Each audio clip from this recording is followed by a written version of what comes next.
Welcome everybody to this week's Sobar Social Artist Special Show. This week we're going to be talking to the wonderful Ralph Dartford, originally from Basel in Essex, now in Bradford.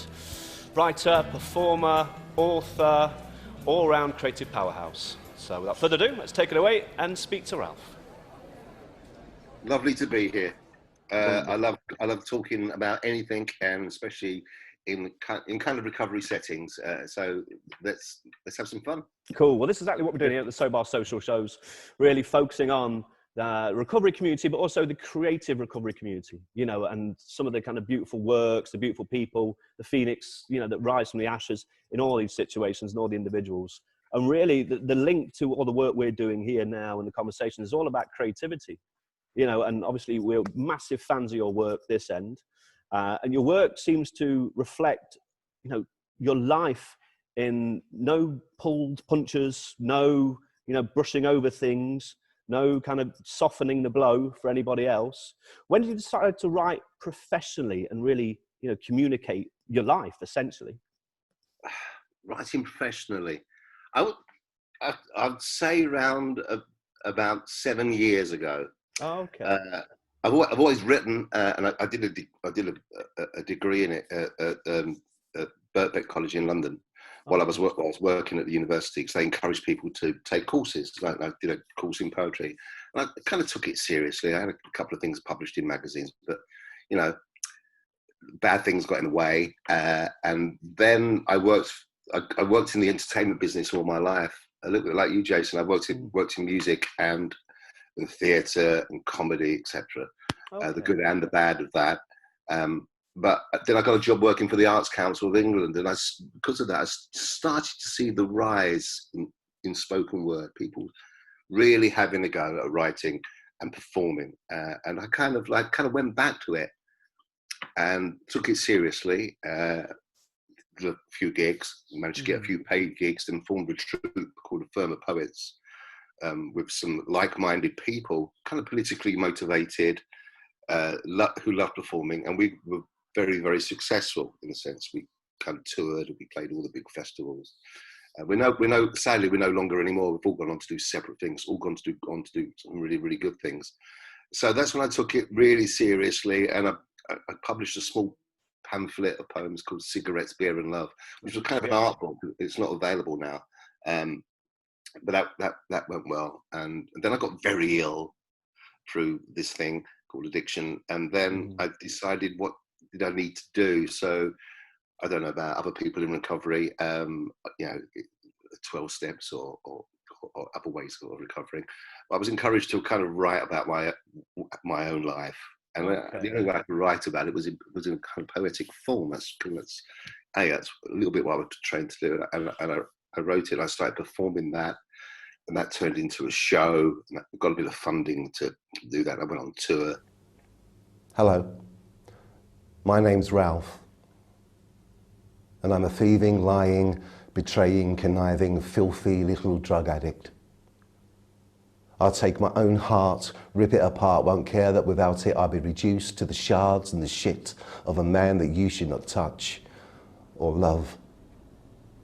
I am rum, I am scum, I am crack pipe, I am coke, I am weed, I am speed, I am heroin, and I'm a joke, and I'm broke, and I'm broken.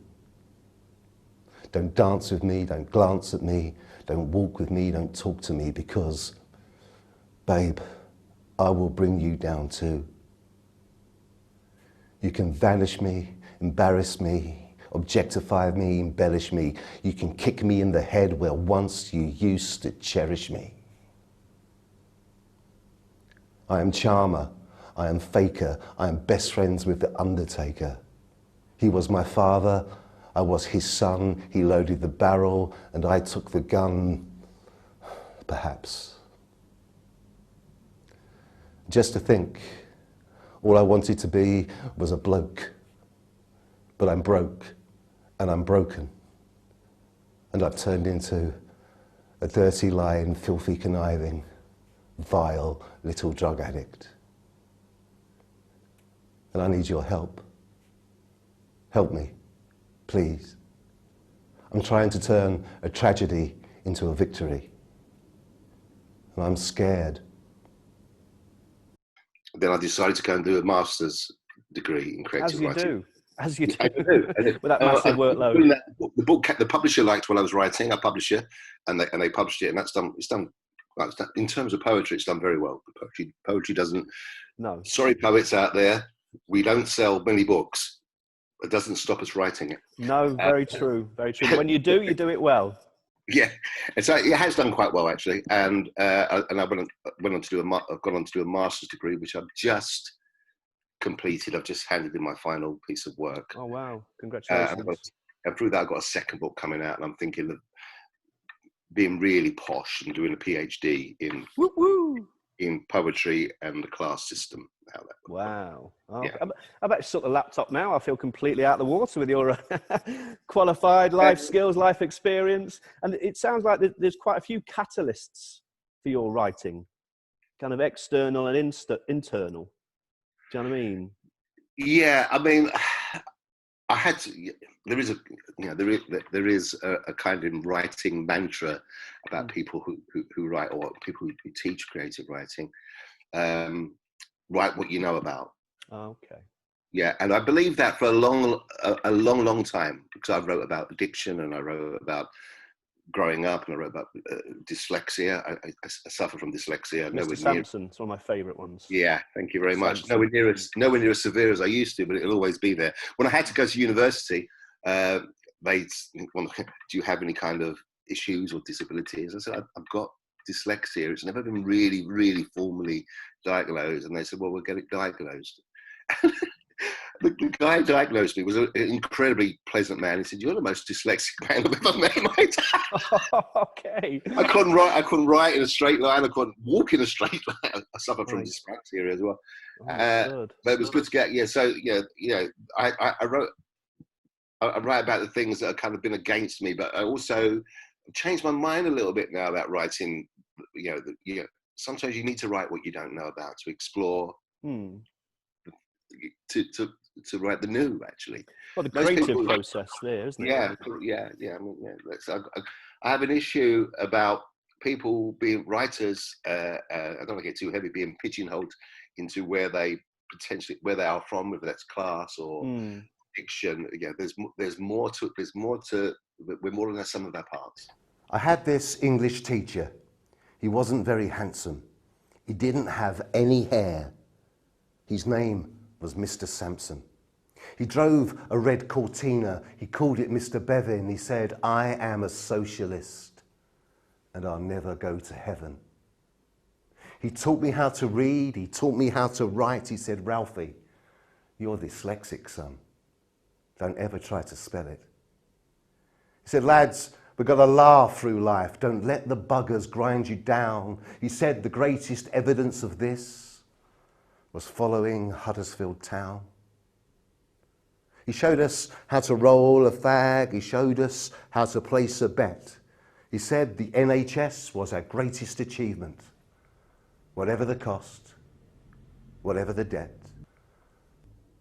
He said, boys, let's put our back into it. There's dignity in hard work. He told us of the days of the dead, scooping the bodies up from Dunkirk. He said that chasing a friend in need is so much better than chasing money. If we lived in a world of unconditional love, we'll have days of milk and honey.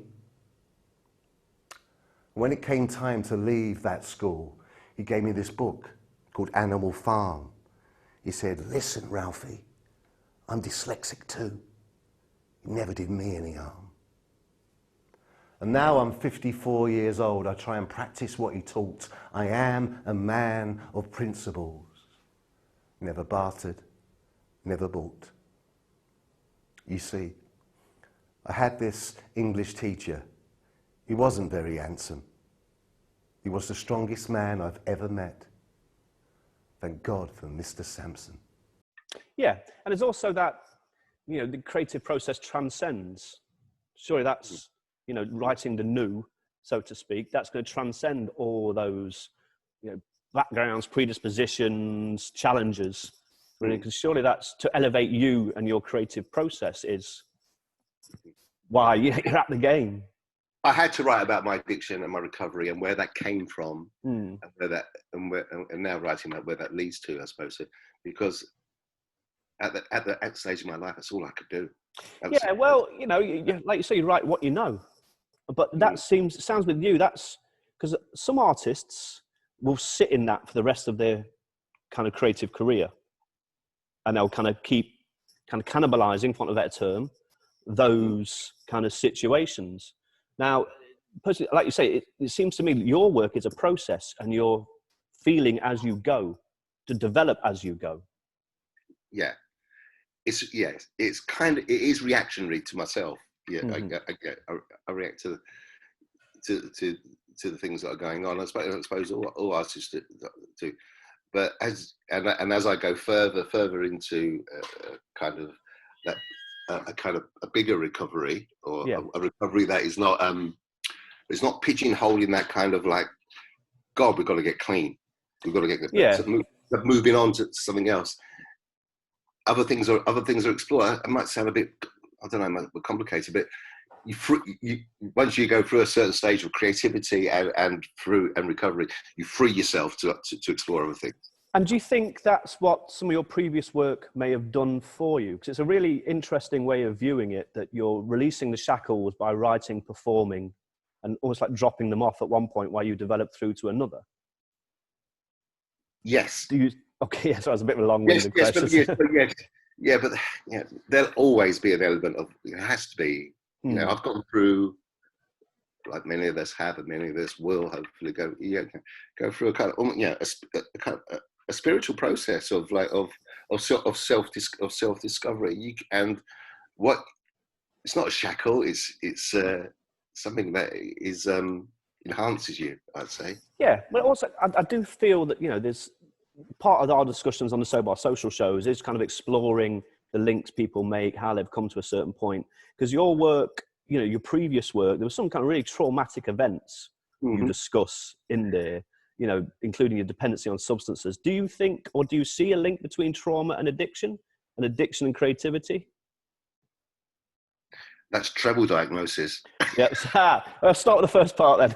So, trauma and addiction. What are your views on that? Of course. I think artists in their early career always reflect on the things that happen to them, the things that have 9 times out of 10, the things that have gone wrong, the trauma, the disasters in their life, and they react because they have to escape.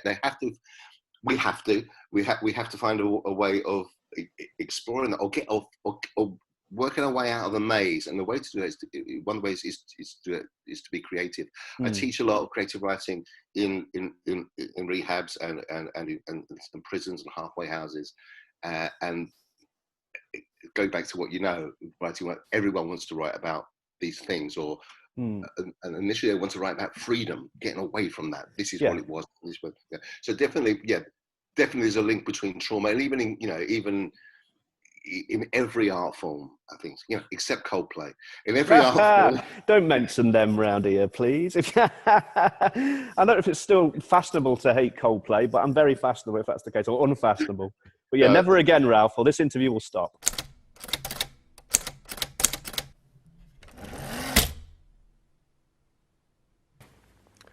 I'm 15 years old, a Sebastian Flight wedge haircut, a forever flicked fringe, and soul blue eyes. The year is 1979, and my last summer has gone. I am the Saturday boy at Lillian Skinner shoe shop, peddling pop socks, polish and plimsolls to the newly pay-packeted, the dolled-up girls from the factory. The manager, a face of a weasel, was friendly, as to be in love. Together we would stride to the market at lunch, searching for records from Detroit. He would always buy me cake, inquire about birds, and had I ever seen London at night. The manager said that he would take me. There were relentless questions about men. So we go to see Marvin Gaye at the Royal Albert Hall. I sway from the balcony, 2 pale hours tall, cheering along to what's going on, and confused as he touches my thigh. It looks like we've missed the last train, oh my. But they do a nice breakfast, and I've got a bottle, some cans and fags right here in my satchel. He rises above me, and I grip the sheets, consumed by bad breath and hate. Outside this hotel room, the sound of machines. Inside, the silence of rape. I'm 54 years old, fading from man to boy, crying in the therapist's chair. She discusses the conflict between my dad and I, but my mind was taken elsewhere. There's some harsh storytelling in there. There is. And it's all based on it's truth. Yeah, it's based on truth. Oh, you can tell that. You can really tell that. Yeah, well, go into your performance later, because I feel you've got there's a real way about you, with the way you perform. There's a real poise, what I want to explore later on. But I just want to move back just a little bit to, we're talking about traumatic situations, and I know you were in treatment in 2016, is that correct? Yeah. April 2016. Now, were you writing in the grips of your addiction? Yes. And was there a difference between pre and post writing? Do you know what I mean? For your in addiction, was there a difference in your writing post treatment? Yes, there was. Well, there's a couple of poems in the book were actually written while the one Linwood House, which is about the rehabilitation centre I was in. It was written in there. But once outside of there and going deeper into recovery, you can reflect a little bit more. But some of the memories, just never go. So you can, in a sense, a writer, any artist, as a cinematic eye. Well, I was in that rehab with you when you were writing that. You talked about the steamed windows and is it the gas fire sunrise and things like that? Yeah. And just I could see it. I could see it there. All right. Well, I thought you was there with me. No, that treatment wasn't that good. You were still clearly on something. But no, but literally, I was obviously I do research, so to speak, and just that I could feel. There's one or two poets that do that to me. Another lad called Miggy Angel was Nottingham-based. Oh, no, Miggy. Oh, brilliant. Okay, top fella. He's a Cockney, but he's one of our own. Yeah. So, but he's really visually evocative. Do you know what I mean? It's like you can, when he's writing, it's almost like you take his viewpoint, like I took yours, and I take yours when you're doing your work. It's really quite fascinating, because you don't know you're doing it, and I don't know I've done it, but I thought, bloody hell, I'm there behind that steam window. That's how it felt. Thank you. 2 stories high, overlooking the car park and the refuse bins on this given Sunday. And we all decide that the bare April branches are in need of some birdsong and some blossom, that this gas fire sunrise requires a Lionel Bart's overture, that the boy on his bicycle delivering the newspapers some Wu-Tang Clan for his wheelie. But for us, the addicts etched into these windows, well, we deserve to be rubbed out and redrawn, with scarlet ribbons in our hair, boarding a trolley bus to take us all home again to our own Easter parade. I think because even though I've always worked in the arts, so it was a safety route for me. The arts, you work in the arts yourself, they'll take on any old waif and stray. So the better the waif, the better the stray, the better the work. But you're welcomed into that community. So I worked in the arts ever since I was 16. I went and worked in theatres and stuff. So I was around creative people all the time. So I was treated, in a sense, even though I had dyslexia, to reading about art or watching art, so I watched a lot of movies, I watched a lot of films, I read a lot of books. I felt very, very slowly because of dyslexia, and I loved imagery in everything, in music, I was really attracted to imagery. It's almost the painter Edward Hopper. Oh yeah, very well, very well. Yeah. And I got a book, and I've kind of been a little bit of writing about Edward Hopper, and I'm just fascinated by the imagery people the artists use. That thing that they see with their own eyes, but we only see when they create it. Yeah, yeah. And I think sometimes the struggle there is the validity of that vision. Will other people relate, or will other people engage? People do with Hopper, people do with your work. But that is quite a leap of faith. It's finding the universal, isn't it? Yeah, and that common denominator, or that archetype to a certain extent, and making it your own. So obviously, we've talked about, for want of a better term, your inspiration of the darker sides of life and darker sides of your life. If you want, inspiration is as good a word as any. So what inspires you now is what I'm interested in. That's a really good question. Because I've just gone through a master's, and I've read so much work, really great work, and it's been inspiring. I've learned a lot more about how poets work. What inspires me now, the same things that inspire me as always, but I just want to write about it in a different way. I don't write much about kind of the outside world in the sense of great poets like Ted Hughes or Elizabeth Bishop. They write about the natural world. I find that quite difficult and a challenge. So I want to write more about things like that. Yeah. What inspires me now? Art inspires me. The freedom from where I've been inspires me. I'm kind of cut loose now in the most positive way. To look at the world in with new eyes, and that's what inspires me. Yep. Wow. Yeah. Yep. Makes perfect sense. I was talking to my tutor the other day. We had a final kind of master's degree kind of cup of coffee, and he's never really spoken. He knows some things I write about because he has to. And we was talking about poets and stuff like that, and he said to me, Ralph, who is your favorite writer? Who is your poetry higher power? Wow. Okay. And I was like, my God. Boom. And I said, well, it's Raymond Carver. It's a short story writer and a poet. I knew he was going to say that. Every artist has to have someone they have a carry in their back pocket who's an inspiration to them, or they look up to them. As I had many of them, but he knew who I was, really. Yeah. It sounds like a wonderful time in your life at the moment. It sounds, explorative, creative, functional, educational, with open avenues ahead of you. Yeah.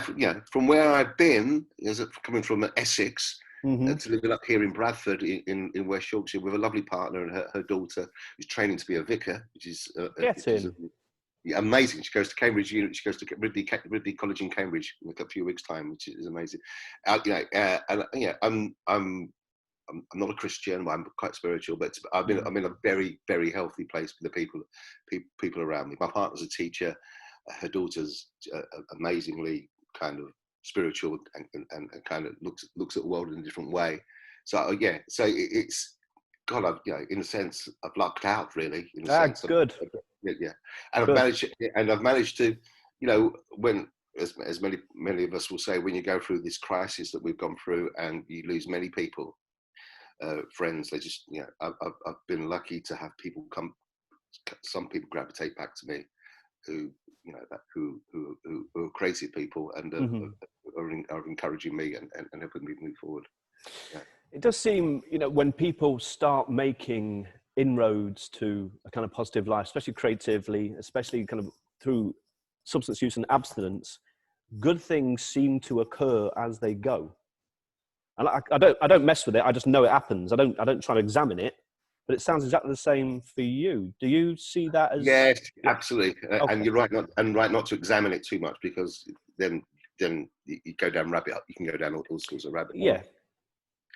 I think it's to do with a sunnier disposition. Become opportunities.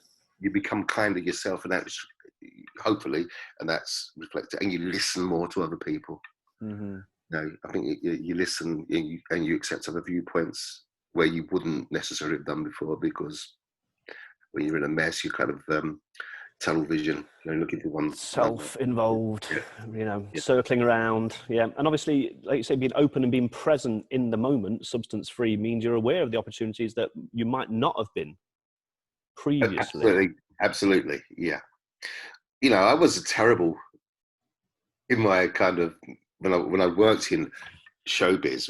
That's what we call like showbiz. Mm-hmm. I was incredibly ambitious in the wrong sense.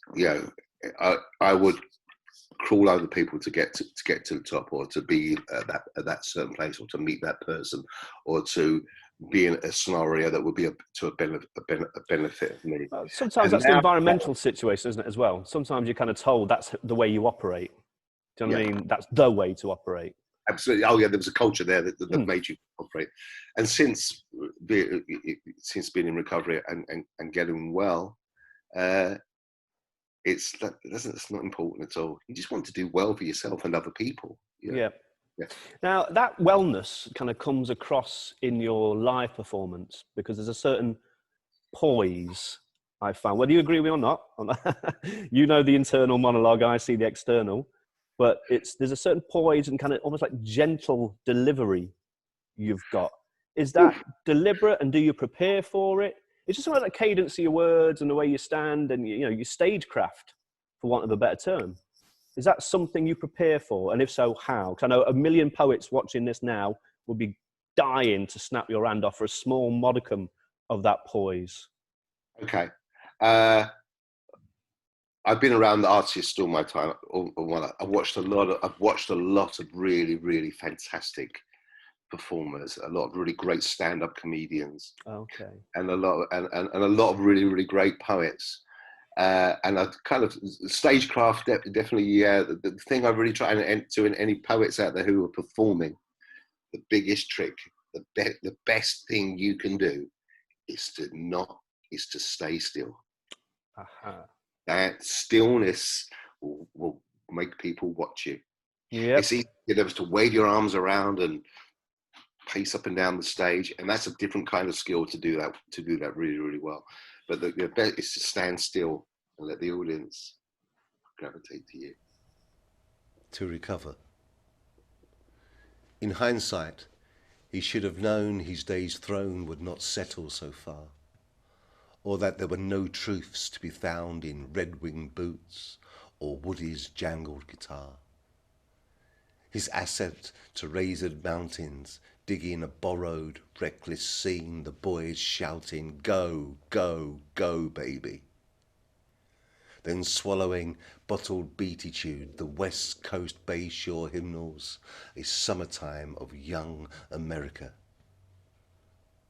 Man, he could talk up a storm, cause riots in snow domes, smoke moments down to dust. Time found him lonesome and cold, unhitched, frayed on ashen roads, snuffed out on powdered jazz.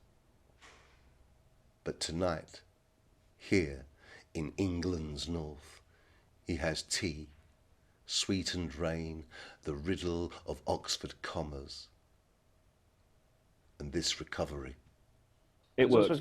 Almost like the volume you do it at as well, because people are you can see them just moving in, like trying to get onto your every single word in the audience. And that, again, that's a craft and a skill, above and beyond the call of poised. Do you know what I mean? It's just fascinating to watch, even through this media. Yeah. You watch the great poets and you watch the great stand-ups, and they look at, I don't know if you like Stuart Lee. Yeah, fan. He generally just stands still. Yeah, he does, doesn't he? Side on.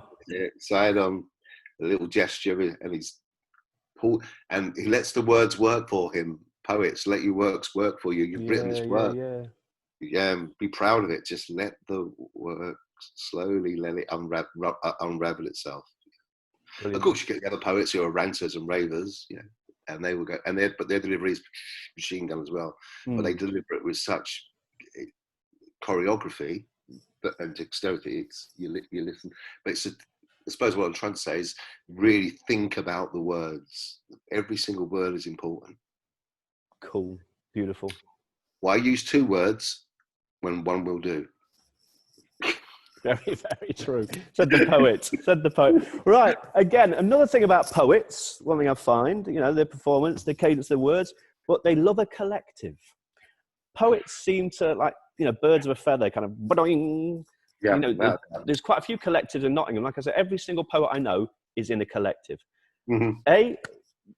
Give me an idea why that is, and can you tell me about your collective as well, the Firm of Poets? I think poets want to be in a collective because they want a sense of belonging.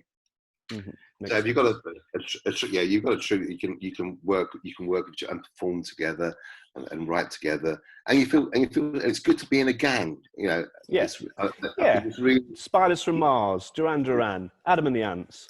Coldplay. Or gangs. Never again, my friend. This interview ends soon. The Droogs from a Clockwork Orange. Who's great that comes from Nottingham at the moment? Is it Sleaford Mods? Sleaford Mods, yeah. And there's a gang of two there. So yeah, good. Yeah, they're good. They made a documentary about Sleaford Mods about 5 or 6 years ago. Bunch of cunts. I don't think it's called Invisible Britain. I think it's called. Yes. They've done two then, because obviously cunts being the German word for art. Yeah. So and we're in that the collective. I was a firm of poets. We do a couple. We're interviewed in that. Great. I love Sleaford Mods. Great act. Yeah. I wouldn't like to hang out with them, but I think they're great. Well, I gave them their first ever live radio play at a radio station I used to work for years and years ago. And you get them in the room, gentlest, mildest, most eloquent. Yeah. Most really. You know, Fernie, the kind of the beat master, he's quite quiet. And Jason is really, really poised, really eloquent, really gentle in his delivery. Not the man you see on stage. And he's really insightful. He's got a real head on his shoulders. Do you know what I mean? A real head on his shoulders. Yeah, cracking pair of people. But yeah, quite the opposite than what you see on stage. But there's that gang mentality with those two as well. So I formed me and another poet called Matt Abbott, who's done very, very well, and I haven't seen him for a while. But he was in a band called Skin and Demoralised that did quite well. Sounds familiar. They were Steve. They were Lamak. Okay. And they kind of. But he was more of a spoken word artist, and he lived in the same town as me in Wakefield, and we got to be friends, and we just started performing together, and then that kind of got bigger, and we thought we had something in this, so we formed this troupe of Firm of Poets. And there was about 30 members, but we had 5 or 6 performing at the same time. Wow. And many of them, as in like football firm? As in a firm, or firm of lawyers. Oh, okay, right. Oh, okay, because there's always that. So we did really, but we kind of people's individuals started to do very. I got ill. Matt went on to do nationwide adverts, and then you've seen the nationwide poetry. Yes, he's performed here. That Matt, right? Okay, yeah. He's performed at Sobar. Has he? Yes. Probably. Yes. He now lives in London, his own radio show. He's got a couple of really good books out. Victoria Garber was one of it. We saw her. She performed at an open mic we ran. She's now, she's one of the top poets in the country and is performing with John Cooper Clarke. So we come back. We set out what we wanted to do. We wanted to encourage spoken word and poetry, and be slightly political energy, and we did that for a few years. But we just all started doing different things, really. But collectives are important because, especially in arts, because you need that. You need to be in a gang, right? But you need the shoulder to cry on, and you need the support from others, and you need that kind of, what was it, the Clash and the last gang in town? It's a bit like that kind of mentality. Dirty old river, must you keep rolling under a setted sun? For the boy who waits, mod-suited, Chelsea booted in the relentless hum of trains going this way and trains going that way. These are the arteries, the rhythms of London town. As he waits, he is so nervous that he smokes on 2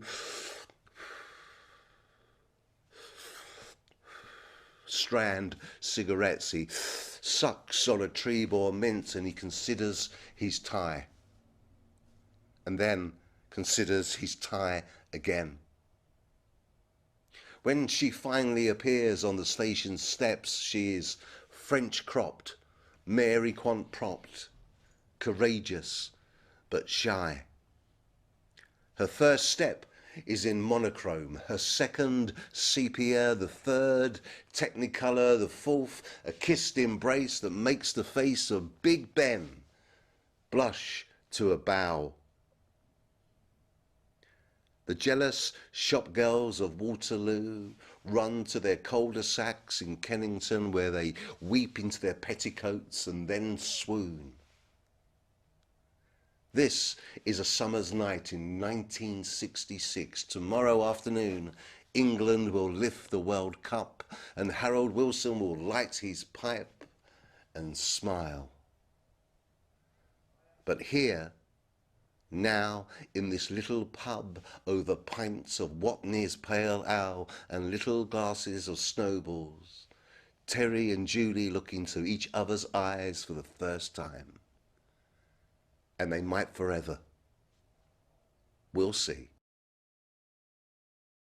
Obviously now you've all gone on to do separate things. It's nature, I suppose, a time and a season for its own time, its own thing. But have you got any more plans to kind of get back into a gang?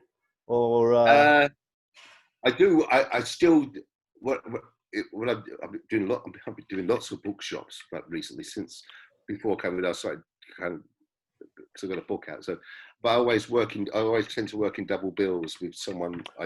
Cool. So I don't think I would ever reform a firm of poets. You know, we went out on a big gig with Linton Kwesi Johnson. Wow. We programmed at the end, Linton Kwesi, and so that was a bit, and that was our big fan of Hurrah. I don't know. Actually, saying that, I'm doing a tour next year. Was meant to be happening now called the Recovery Mob. Oh, there you go. Is myself, Phil Pierce, and Victoria. It was working with CGL up in the north. Ah, wonderful. Yeah.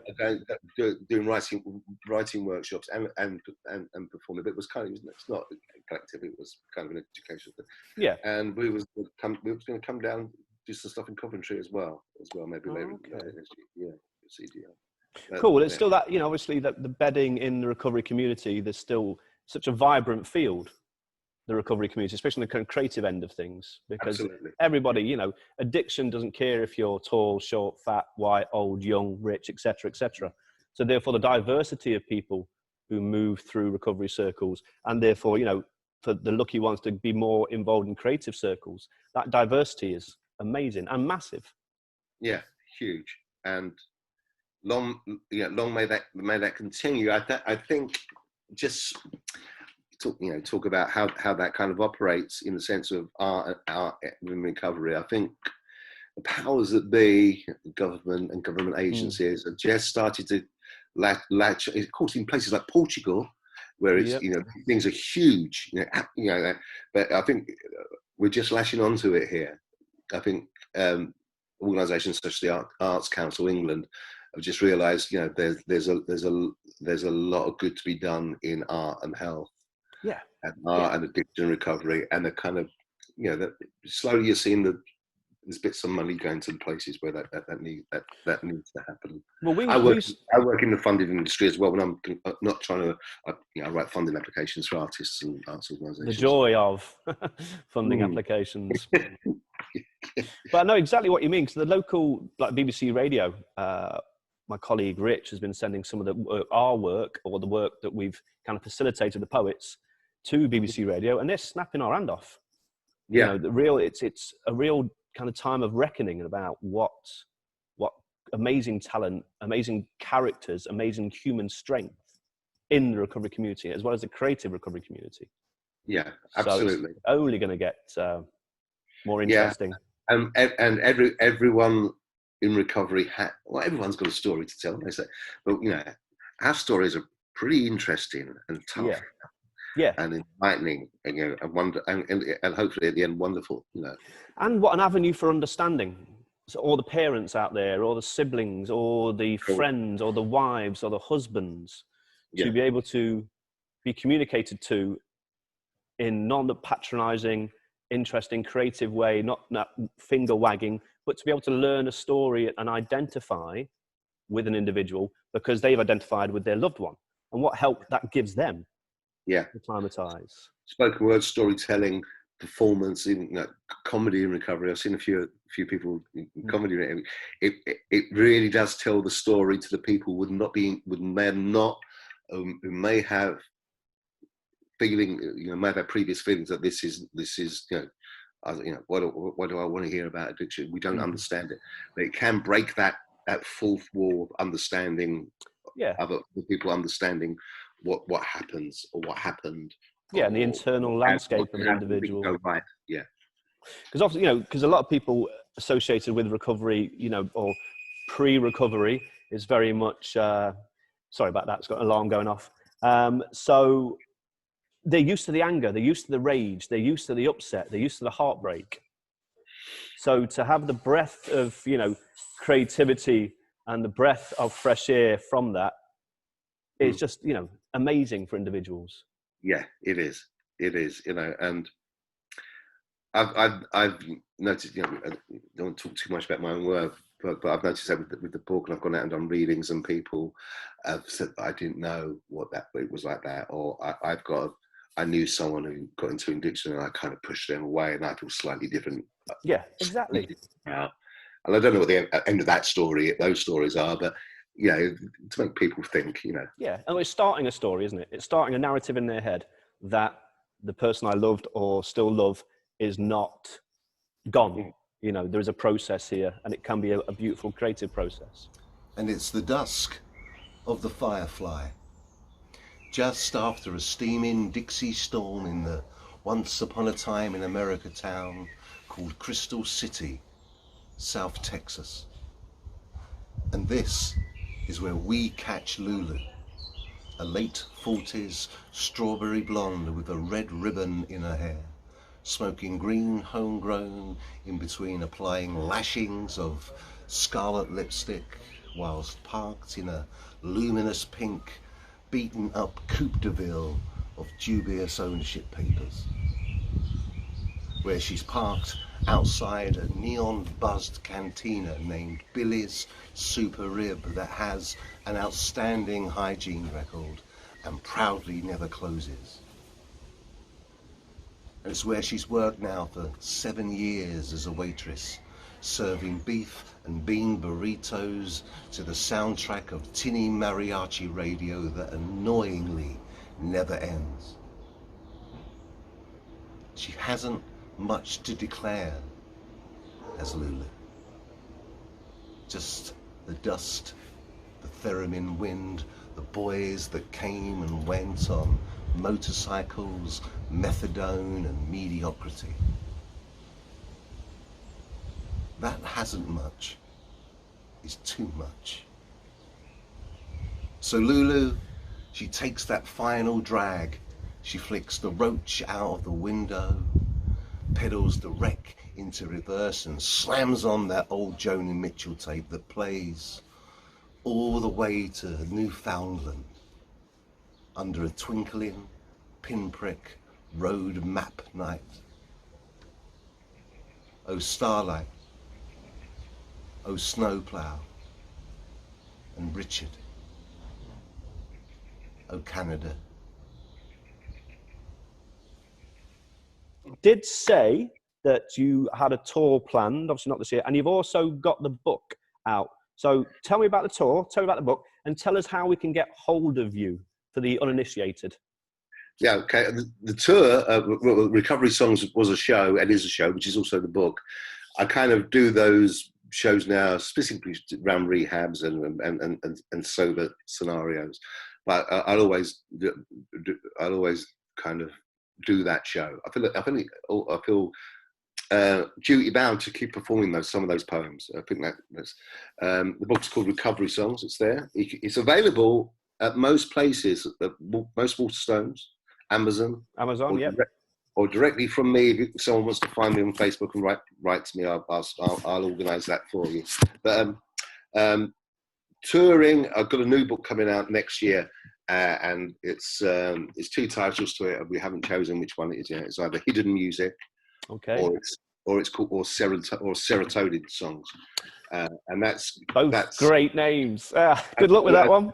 Yeah, they're both about the head and about music and stories inspired by music and art as well.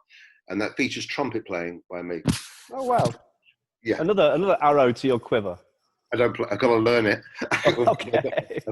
A lovely neighbour next door called Liam, and he kind of works nights sometimes, and I'm playing. So like, it's a bit tricky, but that will tour when the coast is clear, maybe hopefully next autumn, this time next year. Start. Okay, cool. But I am still doing a few festivals booked in with the recovery songs, poems, and stuff, which I'll always do because it's it's important. So how do people find out about that? They go on your website, they go on your social media. Give some links. I've got plenty of social media at Dartford. At Dartford, cool. Yep. DARTFORD. That's my. And there's also at Recovery Songs if you want to be more niche. You can find me on social media, on Facebook, Ralph Dartford, simple as that. Wonderful. And then Instagram at Dartford. I think I don't use Instagram a lot, but that's where you can find me and talk to me. I'll gladly talk to anyone about anything, really, really, beautiful, especially about poetry and recovery and writing and stories. Really, really. Well, as soon as this interview's done, that's what I'm going to do. Post it on our social media. Just say what a great chat with that. I love people to get. I love people. I really do. I love talking to people. Cool. And if you want some advice to anyone who's writing, yes, please. Anyone who's writing, all those brilliant poets out there. Simon Armitage, sorry to mention what said to me.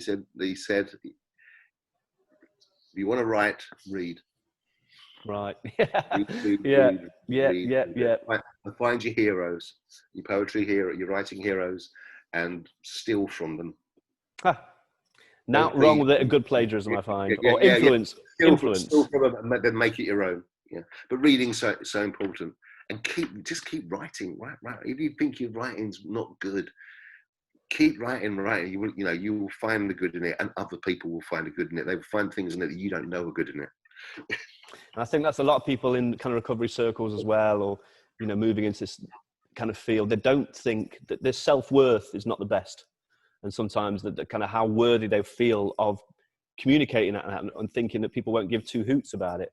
But like you say, there's always beauty in there that people won't see. Absolutely. There's things people say to me about some of the poems in the book and other poems, which I would have never recognised until they picked up on it. And that's your subconscious talking. Another teacher, a teacher called Conor Callaghan, who was one of my teachers at university, said to me, the act of writing, putting a pen or a keyboard, that's not you writing there. You've written what you've written days before, weeks before, years before. It's just the canal string, the tributary to run it out. So wow. It's what it is, and I really believe in that. I really went away and thought about that. A lot of people get caught up, don't they, in the kind of psychological, I won't feel good, no one will like it, so I'm not going to do it. But the physical act, like you say, is not. Yeah, it's just. It's the artery. It's going. Crafting something is very, very different. That's a thing that can be taught. Yeah, but writing, storytelling is we all do it. We can all do it. We really can. And also, people with such lived experience have got some stories to tell. So, yeah. Cool. Yeah. Ralph, on that note, I'm going to bring it to a close, my friend, Mr. Ralph I Dartford. loved it. This has been amazing. God bless you. It took us long enough. God bless you for your patience. Really, how enjoyable was that to talk about things, Yeah, I agree. Yeah. Cool. Brilliant. And any time you want me to come down to stand in front of a microphone or run a workshop, God bless you. I'm going to drop a word to Miggy now as well, so we've had a chat and the offer. Miggy, we've actually never physically met, but we've talked to each other and we know we've got a lot of music, and I've seen his work on social media and stuff like that. He's brilliant. Very, very good. I know his story a little bit. Yeah, you birds of a feather. You flock in talented clouds together, which is all good. Right, my friend, thank you so much for taking the time to talk to us on our Sobar Social shows here, live from Nottingham, as it were. And hope to speak to you again soon. And stay in touch. Don't be a stranger, Ralph. Thank you so much. Bye-bye. And that was Ralph Dartford there, all the way from Bradford. Again, an amazing poet, an amazing performer, a man who's had his own struggles in life, but has overcome them to be a creative force in this country and for poetry as a whole. So thank you, Ralph, and thank you, everybody, this week for watching us at our Sobar Social. Keep an eye on this space. More information to come about our reopening and some of the more great work we're doing with artists in the recovery community and in Nottingham. Thank you, and see you next time.